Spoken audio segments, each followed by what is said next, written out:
Le président Xi Jinping est arrivé au Kremlin où il a été chaleureusement accueilli par le président russe Vladimir Poutine. Les deux dirigeants ont marché ensemble jusqu'à la place Rouge avant de prendre place à la tribune principale.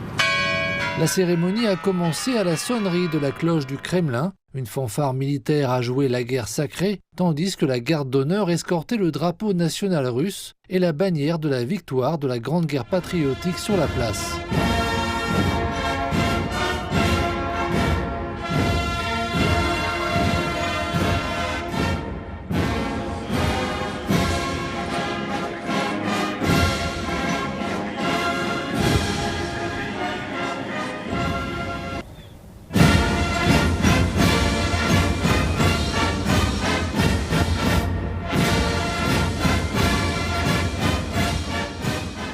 Dans son discours, le président Poutine a indiqué que l'Union soviétique avait défendu la paix et la liberté pour toute l'humanité au prix de dizaines de millions de vies. Il a ajouté que cette victoire resterait à jamais dans les mémoires et que les générations futures devaient rester unies pour préserver son héritage.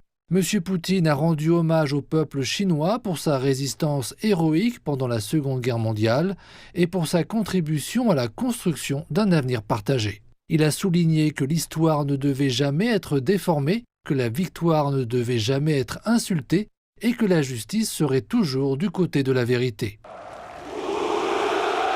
L'hymne national russe a été joué, suivi d'une salve d'honneur.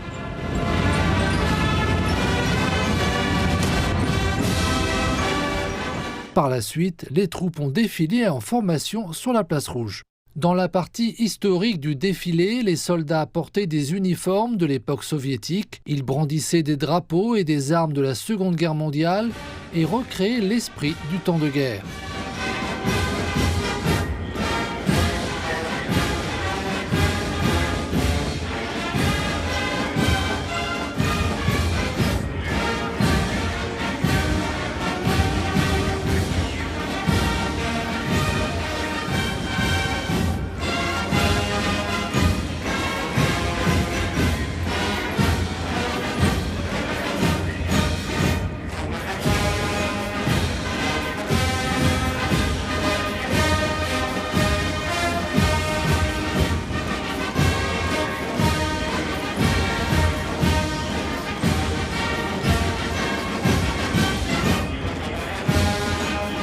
La partie moderne mettait en scène des unités militaires russes avec des avions de chasse survolant la place, alors que le jour de la victoire résonnait sur la place.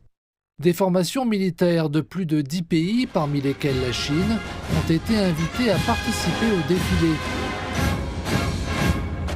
La garde d'honneur de l'APL a défilé sur la place Rouge en formation précise, faisant preuve d'une discipline rigoureuse, d'un moral à toute épreuve et d'une démarche ferme et assurée.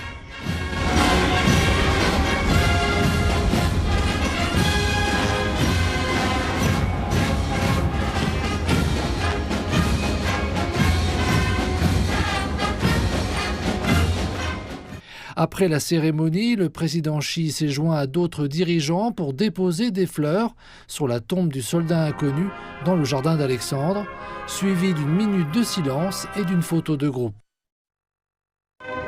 Plus tard, M. Xi a assisté à un banquet commémoratif organisé par le président Poutine pour marquer le 80e anniversaire de la victoire soviétique dans la Grande Guerre patriotique.